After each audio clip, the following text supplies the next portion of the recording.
Welcome to day 18.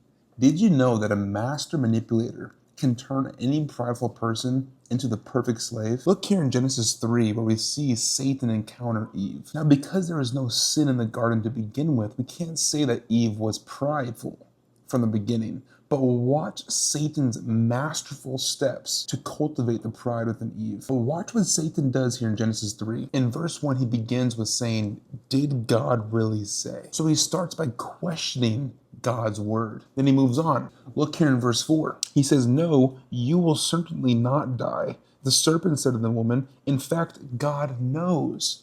So now he's questioning God's character. He's making God appear as the enemy to Eve because now God knows something that she doesn't. And it appears that God is withholding something from Eve. See, Satan starts with manipulating your perception. And then finally, he offers you the lie.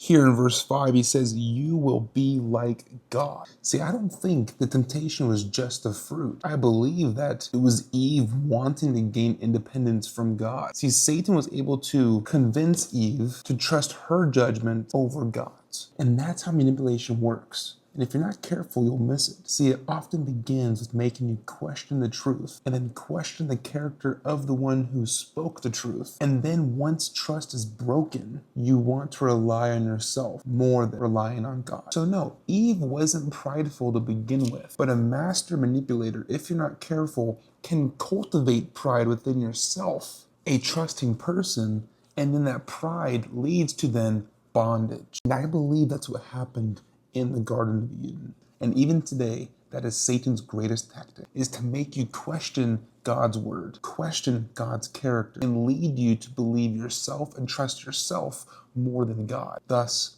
cultivating pride. That's day 18. I'll see you tomorrow for day 19.